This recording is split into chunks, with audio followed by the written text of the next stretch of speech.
परसों रात जब पूरा देश सो रहा था तब ईरान ने कतर की रास लफान इंडस्ट्रियल सिटी पर सबसे बड़ा हमला किया है, जो दुनिया का सबसे बड़ा LNG प्लांट है। उस पर मिसाइल अटैक किया गया है। LNG मतलब लिक्विफाइड नेचुरल गैस, जिसे 14 साल में बनाया गया था। ये वही जगह है जहाँ से पूरी दुनिया को गैस सप्लाई होती है। अब इस प्लांट पर मिसाइल अटैक होना मतलब पूरी दुनिया में गैस सप्लाई कम हो जाएगी और ऑटोमेटिकली गैस के रेट बढ़ जाएंगे। सबसे ज्यादा असर इसका भारत पर होगा, क्योंकि भारत सबसे ज्यादा गैस कतर से लेता है। करीब 47% गैस भारत में कतर से ही आती है। पूरी दुनिया पर इसका असर पड़ने वाला है। ईरान जो अभी तक इंतकाम की आग में जल रहा था, उसने ये दिखा दिया है कि गुस्से में वो कितना ज्यादा खतरनाक हो सकता है। ईरान ने अब इस युद्ध को 10 गुना ज्यादा खींच दिया है। लेकिन सवाल ये है कि क्या ये थर्ड वर्ल्ड वॉर की शुरुआत होने के संकेत हैं? और अगर यह शुरू भी हो जाए तो आप इससे कैसे बचेंगे? आइए जानते हैं। सोचिए, अगर आपके शहर पर न्यूक्लियर अटैक हो जाए तो आप क्या करेंगे? बस एक पल और सब कुछ खत्म। आपका घर, माँ बाप, पत्नी, आपके बच्चे सब एक सेकंड में राख बन सकते हैं। लेकिन सवाल है, क्या बाकी आप कुछ कर सकते थे अपने परिवार को बचाने के लिए?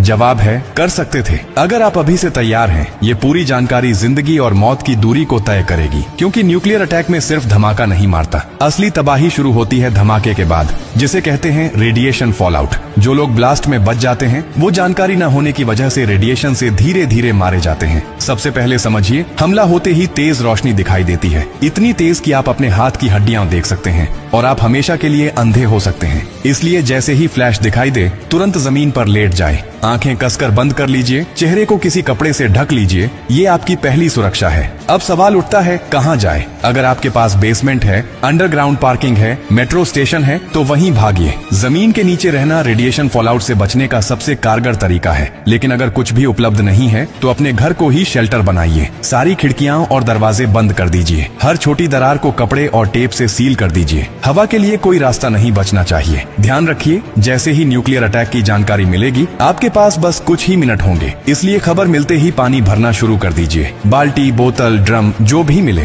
क्योंकि न्यूक्लियर अटैक के बाद पानी में रेडिएशन मिल सकता है। छत की टंकी या नल का पानी बिल्कुल मत पीजिए। सिर्फ पहले से स्टोर किया हुआ पानी ही आपकी जिंदगी बचाएगा। खाने के लिए packed food, dry fruit, biscuit जैसे रेडी टू ईट आइटम रखें। ऐसा खाना जो बिना पकाए खाया जा सके और लंबे समय तक सुरक्षित रहे। अगर आप बाहर थे और रेडिएशन के संपर्क में आ गए तो घर आते ही कपड़े उतारकर एक पॉलीथीन में सील करके रख दीजिए और खुद को स्टोर किए हुए पानी से अच्छी तरह धोइए। ध्यान रहे, नल या टंकी का पानी इस्तेमाल नहीं करना है। न्यूक्लियर अटैक के बाद पहले 24 घंटे सबसे ज्यादा खतरनाक होते हैं। इन 24 घंटों में बाहर जाना मतलब मौत को न्योता देना है। कम से कम 72 घंटे अपने शेल्टर से बाहर न निकलें। अगर सरकार से निर्देश मिले तो उन्हें जरूर माने। अगर कोई सूचना न मिले तो भी 3 दिन तक घर से बाहर नहीं निकलना है। ये 3 दिन आपकी जिंदगी और मौत तय करेंगे। और एक बात और, न्यूक्लियर अटैक के बाद EMP यानी इलेक्ट्रोमैग्नेटिक पल्स उठती है, जो आपके फोन, लैपटॉप, टीवी, वाईफाई जैसे इलेक्ट्रॉनिक आइटम को पूरी तरह खराब कर सकती है। इसलिए एक पुराना एंड्रॉइड फोन, पावर बैंक और वॉकी टॉकी को एल्यूमिनियम फॉइल में लपेटकर स्टील के बॉक्स में रखें।